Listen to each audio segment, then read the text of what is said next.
Halo Sobat Komsos, ketemu lagi di program Bisik Bincang Asik bersama Komisi Komsos Keuskupan Bandung.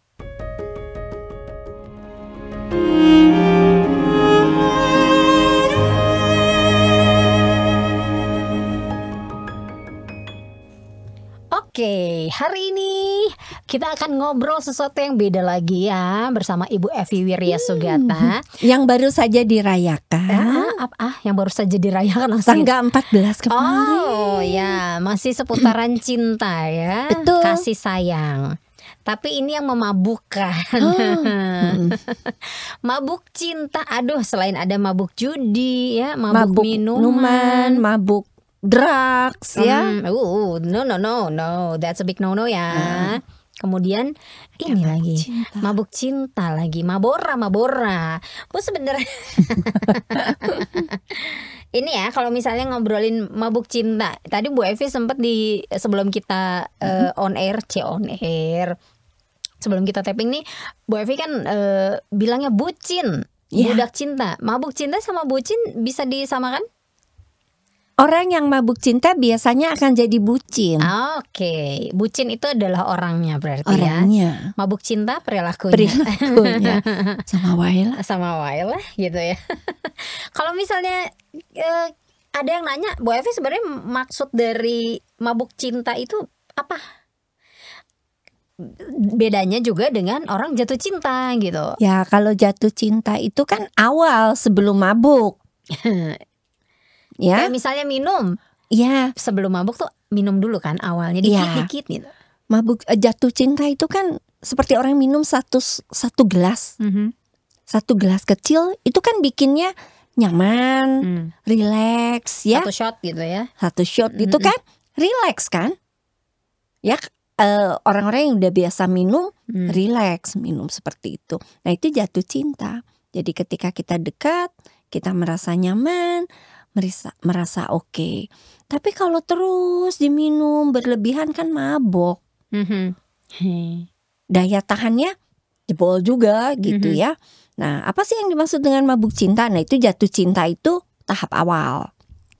Mabuk cinta itu ketika kita mempunyai pemahaman mencintai seseorang sampai mempunyai perasaan keterikatan yang luar biasa dengan orang tersebut.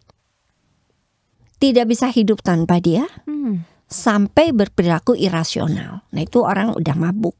Ya makanya kan orangnya biasanya disebut bucin loh mah. Gitu tapi kan tidak menyadari bahwa dia mabuk cinta ya. Biasanya awalnya enggak. Awalnya enggak, tapi akhir lama-kelamaan. Kalau misalnya dia karakternya bukan karakter yang gampang jatuh ke dalam masalah emosi, itu biasanya ada titik dia akhirnya, oh iya ya, gua kayaknya udah berlebihan nih. Oke. Kan ada orang yang bucin, ada orang yang enggak, ya. Tapi sama-sama jatuh cinta gitu. Iya. Yang membedakan apa? Biasanya karakternya. Oke.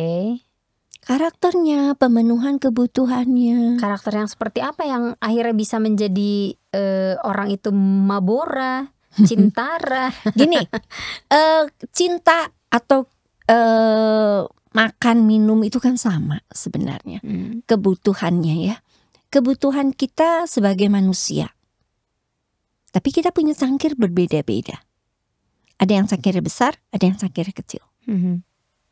Kalau cangkir kita besar dan itu tidak terpenuhi di dalam keluarga memberi, tapi masih ada yang kurang kayaknya. Maka dia biasanya menjadi mudah tersentuh, mudah percaya. Karena ada orang yang bisa memberikan apa yang dia cari. Dan ketika itu diberikan, ya tadi awalnya kan nyaman. Shower me with your love.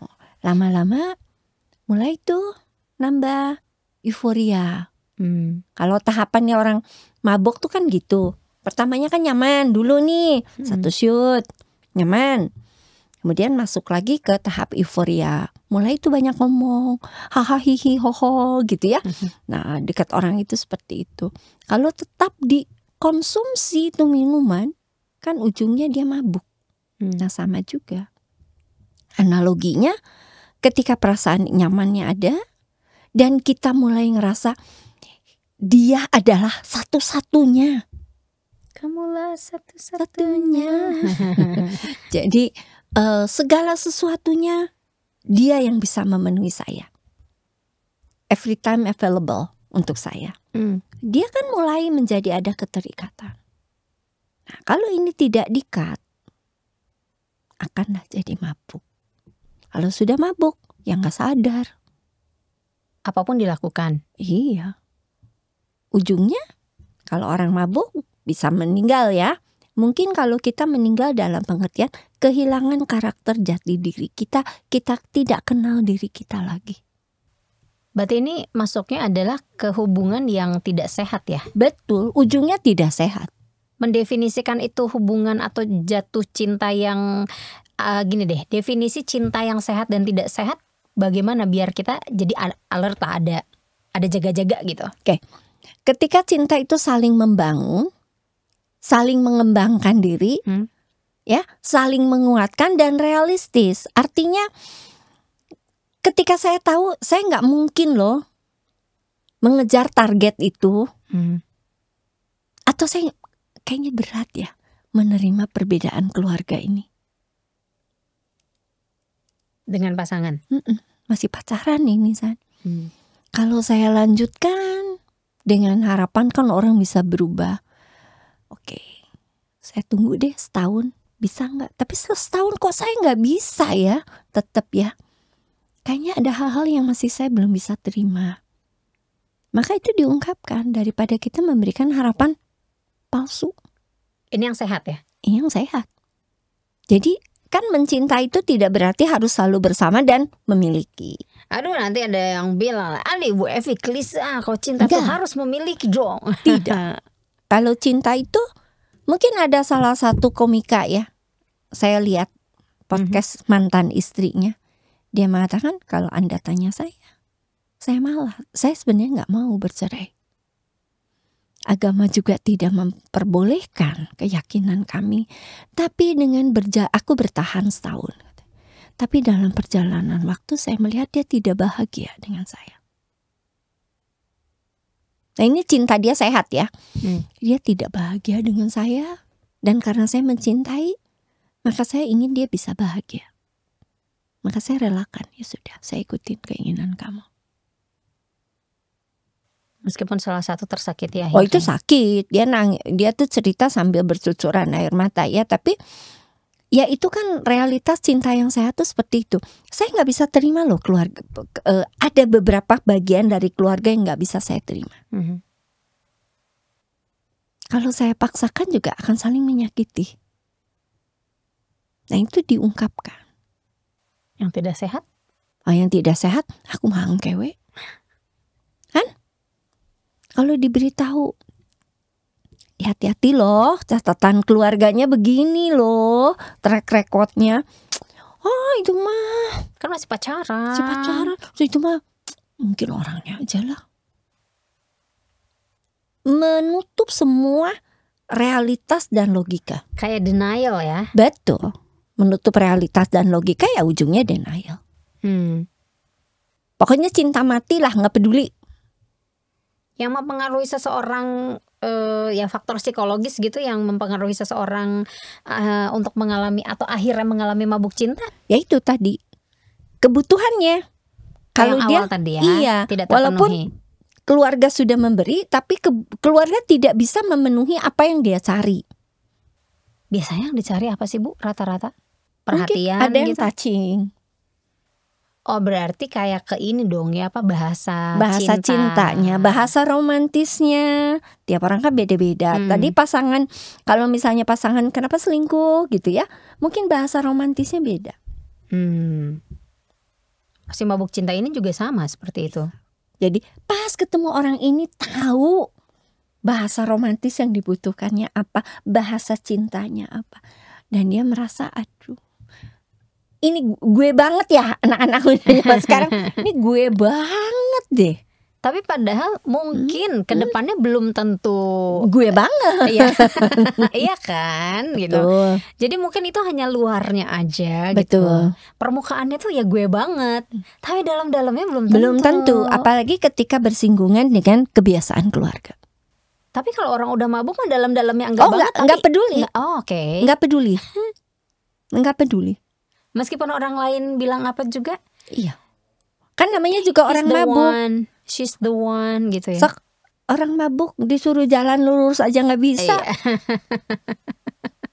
Ditanya sama polisi apa jawabnya kemana kan?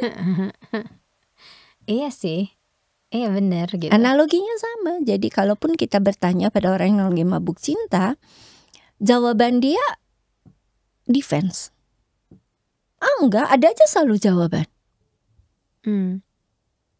Kamu tuh belum tahu loh dalam-dalamnya dia kayak apa. Tahu, aku udah kenal keluarganya. Keluarganya bisa terima aku. Keluarganya baik. Ya, pacar.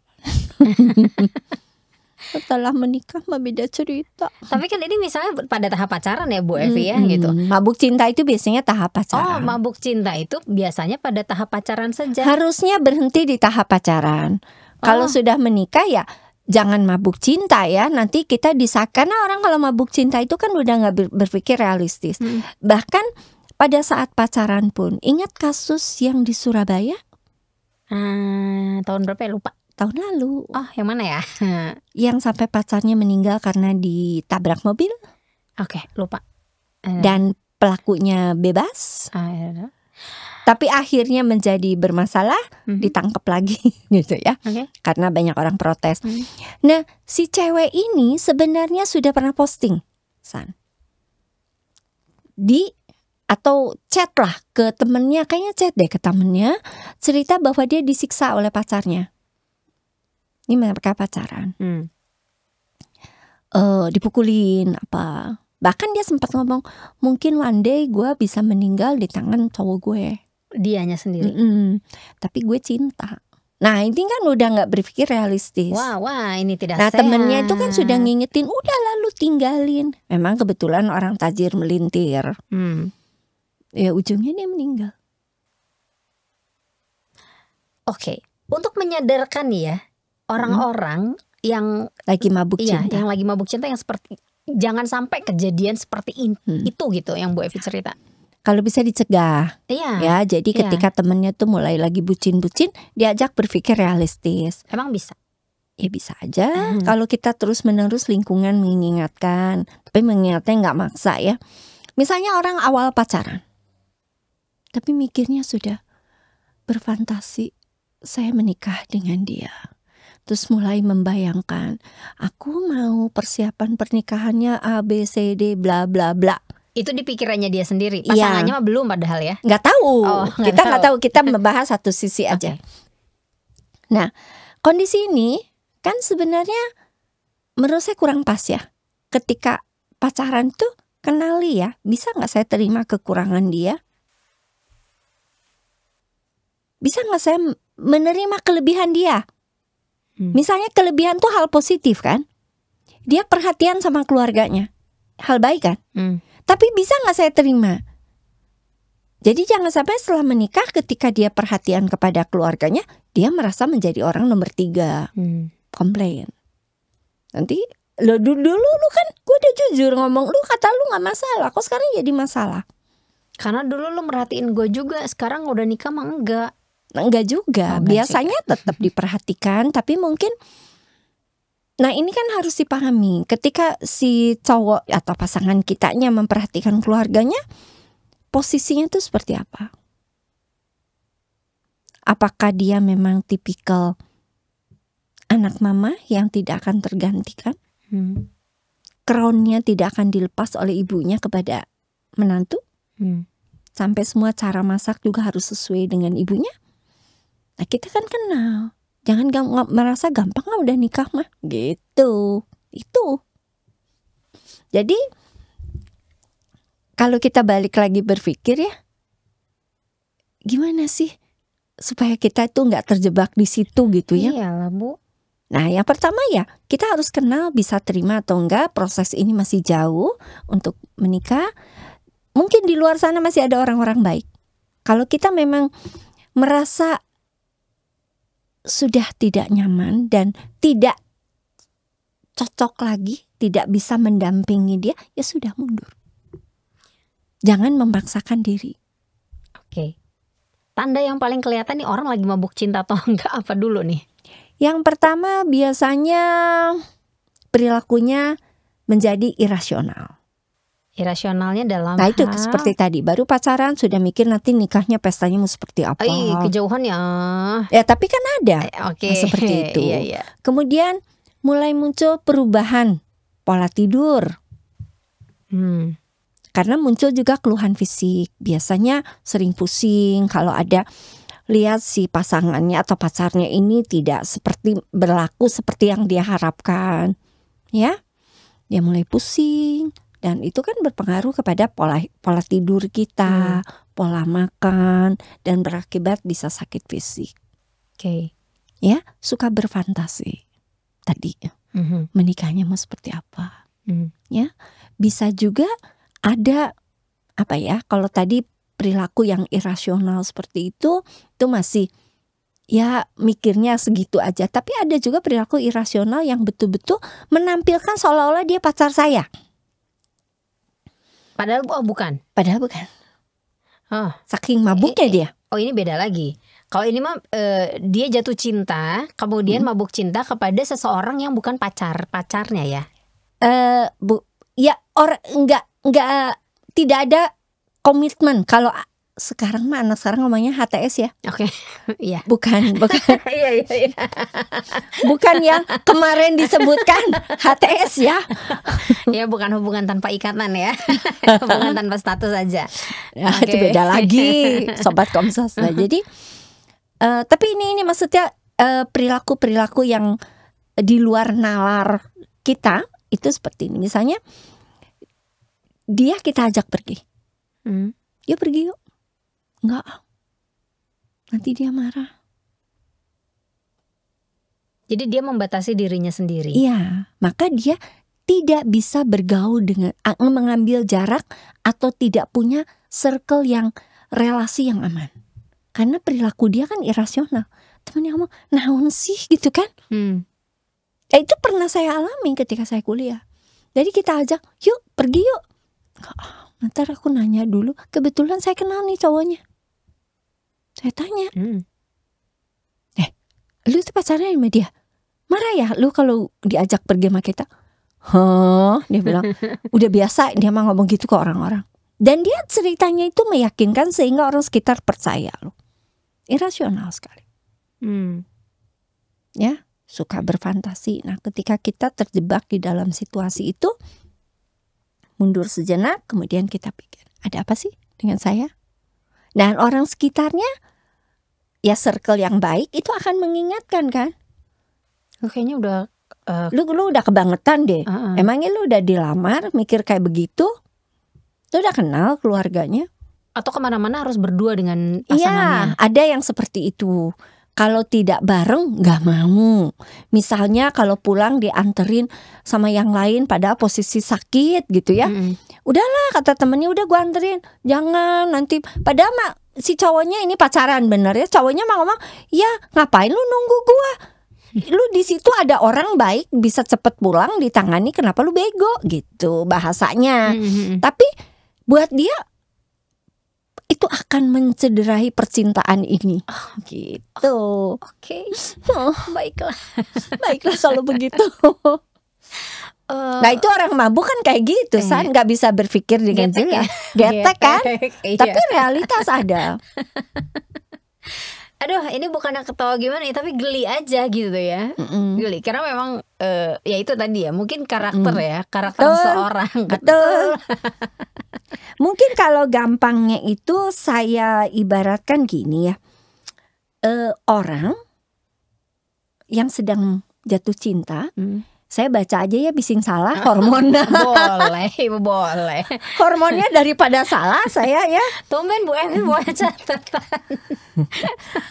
Oksitosin. Jadi orang yang jatuh cinta itu biasanya akan mulai muncul hormon oksitosin. Semua orang yang jatuh cinta ya. Itu lebih bersifat stress release. Jadi ketika hormon ini bersifat stress release, maka kita nyaman ketika berada di orang tersebut. Enak kan? Nyaman. Kayak minumlah 1 shot. Berikutnya ketika dia nyaman, lama-lama dia bisa bahagia. Tingkatannya naik. Tidak hanya nyaman tapi happy.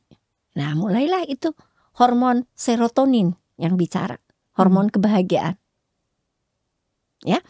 Kalau hormon ini terus berlebih, maka akan muncul hormon ketiga yang namanya dopamin.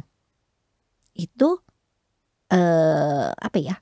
tidak hanya happiness tapi lebih ke pleasure. Jadi sudah aduh gimana gitu, dan ini sifatnya addicted. Ketergantungan. Nah, maka ketika orang sudah sampai di hormon yang ketiga ini dan tidak direm, maka akan mabuk cinta. Kebayang sih akhirnya. Ya oke. Tadi Raisa nanya sih, sama Raisa itu anaknya Bu Evi ya. Sobat Komsos lagi selalu nemenin Bu Evi nih kalau syuting basic. Jadi Krisan ini pernah mabuk cinta? Pernah gitu ya. Pernah jatuh cinta yang ya kemana-mana berdua gitu kan. Zaman-zaman dulu lah sekolah gitu. SMA. Yes gitu. Jadi kemana-mana pengen berdua. Makan siang pun berdua lagi istirahat. Iya Bu, beneran gitu. Betul, biasanya memang begitu. Happy kalau lihat ya. Kalau dari jauh doang. Dari jauh gitu. pun sudah happy ya. Begitu nggak ketemu, wah dunianya berakhir. Kalau nggak ketemu tuh rasanya sedih banget ya. Terus pulang tuh selalu diantar. Ya, pulang selalu diantar gini dan lain sebagainya. Tapi akhirnya aku merasa jengah. Aduh ya, aku tuh pengen kumpul sama teman-teman aku. Gak bisa kan? Gak bisa Bu, gitu. Terus bukan dari akunya ya. Aku pengen main ya sama teman-teman aku tanpa dirimu ya, oke? Kamu bermainlah bersama. Me time ya kalau anak zaman sekarang ngomongnya. Me time lah ya. Me and my friends aja gitu ya, tanpa dirimu ya, oke? Gak bisa, aku harus ikut. Aku takut ada apa dengan kamu. Betul, itu Raisa ya ceritanya ya. Lama-lama dari happy jadi kesel kan? Iya betul. Jadi kesel dan lain sebagainya gitu. Aduh ini gak enak gitu loh. Lama-lama mengikat. Nah itu kalau kita berpikir realistis, itu kebutuhannya Cisan di keluarga sudah terpenuhi. Jadi lama-lama kan kita jengah sendiri, dijejelin terus. Tapi untuk orang-orang yang di awal memang mencari sesuatu dan itu tidak didapatkan, nah di orang ini ketemu, wah luar biasa itu. Pahlawan. Dia adalah heroku. Hero mah kucing aku. Hero yang berekor. Hero yang berekor. Hero pahlawanku maksudnya ya.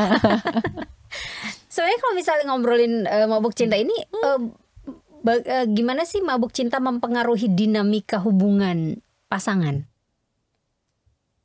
Ya biasanya satu pihak yang mabuk itu udah kehilangan akal sehat.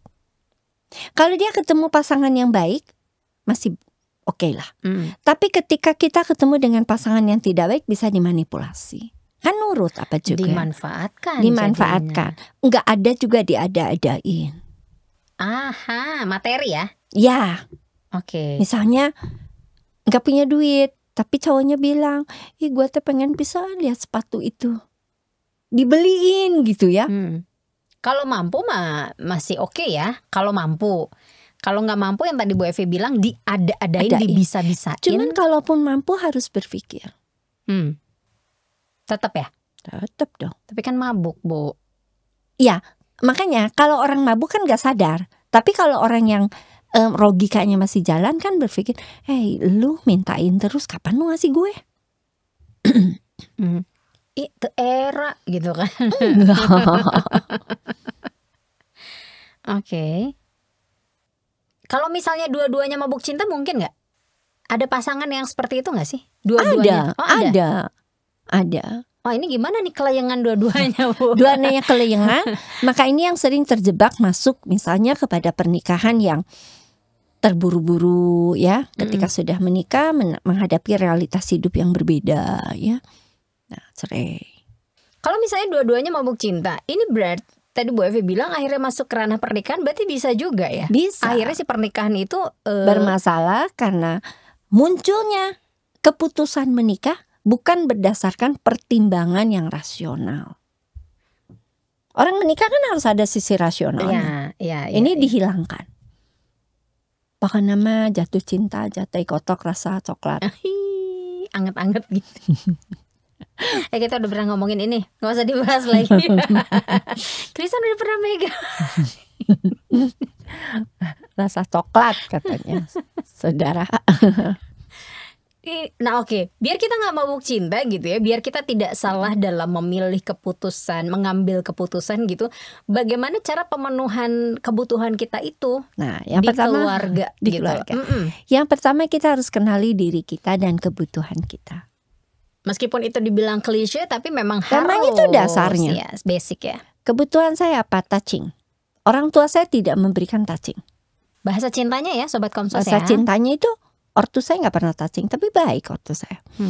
Maka saya harus meregulasi atau istilahnya merubah, mengolah kebutuhan ini menjadi hal yang lebih baik. Misal, saya butuh touching, tapi saya nggak bisa. Bukan berarti terus Anda touch setiap orang, enggak. Tapi mungkin setelah itu, ya udah, berarti kan tidak harus touching ya. Kita bisa juga pemenuhan itu dengan memberikan perhatian. Dia juga memberikan perhatian kepada saya, itu sudah bentuknya karena bahasa cinta kita berbeda. Jadi kita mengolah, kita beradaptasi dengan keadaan. Gitu. Nah, ketika kita sudah tahu, maka ketika kita jatuh cinta, dia memberikan touching, logika kita juga akan jalan kan. Tapi kan kamu juga punya keluarga yang baik, yang support juga. Tapi kalau kita logikanya nggak jalan kan bablas. Oh dialah satu-satunya. Oke. Tuh. Itu yang harus disadari pertama. Harus disadari dari awal kebutuhan kita dan siapa saya. Who am I-nya tuh harus kena di kita kenal. Pada usia berapa biasanya kita mulai maksudnya yang tadi mempelajari diri sendiri lah? Kuliah lah ya. Kuliah lah ya. Gak terlambat ya Bu ya? Mungkin kuliah itu lebih dalam. Tapi di SMA itu kan mulai tahu ya. Siapa tahu Sobat Komsos ada yang SMA nih yang nonton gitu ya. Ya mulai tahu lah bahwa saya kok happy ya kalau dipeluk mami. Saya kok lama ya, saya tuh pengen loh dipeluk mami. Saya pengen loh diajak ngobrol baik-baik berdua gitu. Jadi itu yang harus kita sadari. Dan di SMA itu udah mulai sadar ya. Tapi lebih mengolahnya ketika kuliah. Oh, mengolahnya ya. Jadi sebenarnya itu masih bisa disiasati ya. Bisa. Nah kalau misalnya terlanjur nih di posisi itu. Iya, terlanjur di posisi itu gitu. Oke. Kalau dia belum sadar, temannya, circle-nya, keluarganya yang harus support supaya sadar. Capek udah dibilangin berkali-kali. Enggak, tidak dinasehatin panjang lebar, tapi coba kenali apa sih yang dia butuhkan. Jadi orang lain yang mencari tahu kebutuhannya. Ya, karena kan yang bersangkutan tidak ngomong ya, atau dari cerita beliau lah kita simpulkan. Oh, lu mah udah nyaman dengan dia teh, dia mah pinter ngegombalin elu. Masa digombalin sama keluarganya? Enggak. Artinya keluarga anak ini butuh bahasa cinta verbal, ya, yang mungkin kena ke dia. Nah ini support dari temannya, kemudian dia cari lingkungan positif yang bisa memberikan itu. Ya minimal kan ke-balance ya kebutuhannya. Kalau untuk mengatasi yang sudah mabuk cinta? Ya yang pertama dia harus ketemu support system keluarga atau teman-teman yang positif. Selalu itu ya? Selalu itu. Ya. Karena kalau tidak kan belum tentu yang bersangkutan tuh sadar. Biasanya sadar ketika dia sudah jatuh bawah banget. Kasihan. Biasanya gimana sih Bu kalau? Misalnya udah uangnya habis, hartanya habis, dia baru ingat. oh iya ya, dia mah cuma mau duit gue doang. Oh tadi ya, dimanfaatkan itu ya. Atau ternyata dia mah tidak sebaik yang waktu pacaran ya. Waktu awal-awal gitu. Pada nggak semua kasus mabuk cinta itu motifnya ekonomi ya, ujungnya gitu ya. Tapi ada beberapa yang motifnya ekonomi. Jadi ya cowoknya pandai memainkan perasaan ceweknya, diberikan pemenuhan kebutuhan, ujungnya duitnya diporotin. Tapi emang mabuk cinta itu cenderung kayaknya identik sama perempuan? Enggak juga, ya? cowok juga ada. Oh iya. Soalnya tadi kayaknya tuh kita ngobrolnya, kayaknya identik sama perempuan enggak ya? Cowok juga ada. Oh banyak loh. Banyak juga ya. Jadi kita nggak bicara gender ya, ini betul-betul bisa terjadi pada cowok, cewek atau siapa saja. Tidak mengenal pendidikan juga. Karena biasanya ya orang yang tinggi pendidikannya juga kalau kebutuhan haus dengan bahasa cintanya tidak terpenuhi ya kelepak-kelepak juga. Tapi kalau misalnya ada orang yang bilang gitu, kayaknya lu mah kurang bersyukur aja kali keluarga lu udah perhatian gitu, tapi ada aja yang merasa kurang gitu. Ya, salah satu basicnya memang kurang bersyukur. Tapi dasarnya ada perbedaan bahasa cintanya. Dan yang satu dan yang lainnya tidak mau menyadari itu. Dan ingat ya bahwa setiap keluarga meskipun itu adalah anak kandung gitu ya, atau kakak kandung, adik kandung, bahasa cintanya pasti beda-beda. Pasti beda-beda. Enggak semuanya sama. So keluarga sama enggak ya? Enggak. Ada yang bahasa kalau suami istri itu bahasa romantisnya. Yang satu ngomong, gue sih romantisnya kalau udah lihat pasangan gue duduk santai, gue di seberangnya, gue udah happy. Sesimpel itu. Sesimpel itu, gue sediain teh, kopi, ngobrol. Yang satu ngomong, gue enggak, gue butuh pasangan yang lendot di gue. Oh berarti bahasa romantis, bahasa cintanya berbeda mereka. Nah itu kan harus dibicarakan. Nah mengenal anak-anak, maksudnya gini loh, mengenal bahasa cintanya anak-anak, ya, maksudnya diajak ngobrolnya tuh kayak apa sih biar ya tadi anak-anak itu nggak jatuh ke hal-hal tadi ya. Hal tadi gitu. Kita lihat aja, ada anak yang senengnya dipeluk-peluk, ngelendot terus ya. Tapi ada juga anak yang kalau terlalu ngelendot pun kita harus ingatkan ini nggak boleh karena sesuai usia. Nanti kan emotional bonding itu harus lebih mandiri ya. Nah, jadi ada juga yang alergi banget ya ditoel. Ada yang gitu. Ada. Nah, ini harus diteliti kenapa dia begitu. Karena hidup itu sebenarnya orang itu butuh touching juga. Kebutuhan belonging, dicintai dan mencintai. Itu kan ada kebutuhannya. Jadi sebenarnya kalau misalnya kayak gini, pemenuhan kebutuhan mengenai bahasa cinta agar keluarga kita, anggota keluarga kita tidak akhirnya jadi bisa mabuk cinta gitu ya. Itu adalah mengetahui itu ya. Mengetahui si bahasa cinta itu. Bahasa cinta yang dan kemudian kebutuhannya cangkir gede, cangkir kecil. Wah, PR-nya lumayan sih sebenarnya. Lumayan, betul. Tapi tidak sulit atau sulit sebenarnya? Enggak juga, tergantung dari kesediaan keluarga kita ya.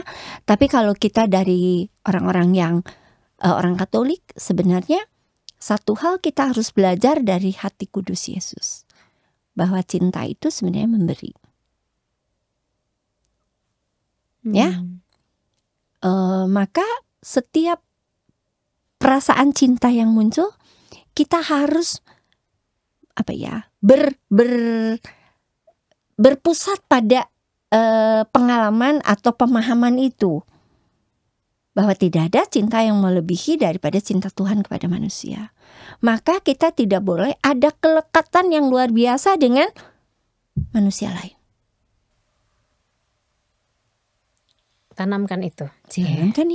Tanamkan itu. Kalau tidak ada kelekatan, maka kita akan menyadari dari cinta itu akan kepada cinta keluarga, ya, kemudian juga bisa kepada cinta sesama. Itu kita kembangkan. Kalau kita hanya lekat kepada satu orang, kita nggak bisa mengembangkan yang lainnya. Bahkan cinta kepada Tuhan pun bisa luntur. Dan bisa terabaikan lah. Terabaikan, kita lupa. bahwa Tuhan yang menciptakan cinta itu sendiri ya. Iya, sumbernya kan dari sana. Hmm. Kita belajar inspirasinya dari beliau yang maha itu. Mhm. Orang-orang yang mabuk cinta bisa move on Bisa. dengan yang tadi ya, support system. Support system disadarkan. Kalau tidak sadar seperti saya yang, kalau aku kan sadar sendiri karena enak ya udah saking jengah banget gitu Nah, kan. biasanya orang-orang seperti itu juga ada sisi enaknya. Tetapi mungkin karena dia tidak punya support system, akhirnya dia, atau bahkan kalau dia ngeluh kepada keluarganya ya, Mm. atau teman-temannya, aduh gua teh gini, malah disalahin. Lu sih bego, dari awal gue udah bilang gitu. Ya kalau sobat dekat biasanya gitu sih Bu ngomongnya. Udah belak-belakan Atau aja keluarga gitu ya. Iya. Nah akhirnya dia merasa sendirian. Ya Hmm. udahlah, ini memang pilihan, saya harus terima konsekuensinya. Mhm. Nah terus bagaimana nih kita melihat masa depan hubungan kita kalau misalnya kita mengalami mabuk cinta? Biasanya tidak sehat. Oke. Karena percintaan yang sehat itu balance ya. Berarti Nggak tidak ada ada kata- masa depan di situ atau Nggak. ada sebenarnya? Kalau terus mabuk mah nggak ada ya. Oh, kalau terus mabuk Nggak ada. masa depan dalam hubungan Iya, itu. karena pasti orang mabuk itu nggak bisa berpikir rasional. Hmm. Orang mabuk aja coba suruh jalan lurus aja nggak bisa. Iya. Gitu. Kalau misalnya sudah tersadarkan, apakah tetap bisa dalam hubungan itu berjalan atau move Bisa. on itu pilihan ya sebenarnya? Itu pilihan, ujungnya nanti pilihan. Hmm. Apakah bisa move on? Ya lu mau move on atau tidak? Mhm. Itu kan pilihan. Tapi bisa juga orang sebenarnya bukan mabuk cinta. Apa? Perilakunya memang ditampilkan mabuk cinta. Tapi enggak. Tapi misalnya karena dia sudah terlanjur ada keterikatan yang cukup dalam dengan orang tersebut. Dan dia bukan tipikal orang yang sebenarnya mudah melakukan hal-hal yang tidak baik. Mhm. Maka dia merasa, ya sudahlah, mudah-mudahan dia sadar dia jadi milik saya. Oke. Nah, ketika kita terjebak dalam situasi yang sedang punya masalah, kan biasanya orang itu ngerasa terbantu dengan kehadirannya si hero tadi ya. Mhm. Nah, maka hal yang harus kita ingat ketika kita punya masalah, solusinya no alkohol, no drugs, ya, no seks juga, no pinjol No pinjol. atau judol, Iya. no judol juga, karena itu akan mengganggu kita. Oke, Bu Evi. Yang namanya mabuk mah pasti nggak baik ya. Nggak baik semuanya. Terlalu, kan kalau bahasa sederhananya terlalu cinta ya. Iya, terlalu cinta, bucin. Terlalu itu kan semuanya nggak ada yang baik. Terlalu jelek sulit kita gambarkan. Mhm. Gimana rusaknya. Terlalu cantik sulit untuk dilukiskan juga gimana ya. Maka yang biasa saja, yang normal saja. Jatuh cinta adalah wajar, manusiawi ya. Manusiawi Setiap orang sekali. pasti bisa Pernah. dan pernah jatuh cinta gitu. Tapi jangan sampai Bahkan berlebihan. Romo pun pernah Mhm. jatuh cinta ya. Mhm. Nggak mungkin lah. Pernah jatuh cinta, cuman Pilihan hidup. pilihan hidupnya mau di mana itu. Iya. Bu Evi, ada yang mau disampaikan kepada Sobat Komsos nih sebelum kita pamit, supaya Sobat Komsos yang lagi mengalami Jatuh cinta. jatuh cinta yang terlalu berlebihan tersadarkan bahwa oh ini nggak benar, nggak sehat gitu. Ya. Dan kembali ke track. Sobat Komsos yang lagi falling in love, lagi terbuai, ya, saya pesan satu saja sebenarnya ya.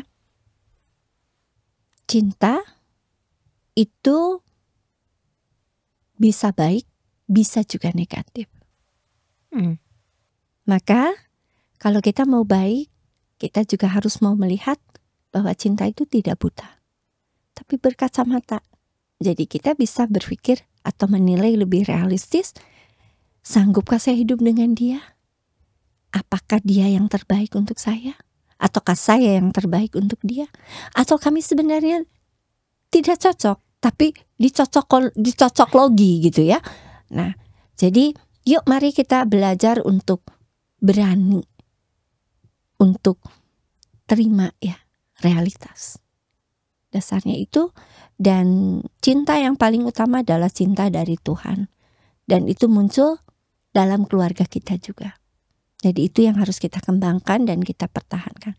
Karena gak ada bekas orang tua, bekas pacar banyak, bekas pasangan juga bisa ada, tapi bekas ibu sama bapak gak ada. Ya itu. Oke. Semoga jatuh cintanya yang wajar-wajar aja ya. Sehat. Yang sehat. Jatuh cinta yang sehat itu membahagiakan, nggak mabuk gitu. Oke, Bu Evi, kita pamit ya sama Sobat Komsos. Kita nanti ketemu lagi dengan obrolan yang beda pastinya ya topiknya. Sobat Komsos, terima kasih ya sudah menyaksikan episode Bisik kali ini. Kita ketemu lagi di episode Bisik selanjutnya. Dadah.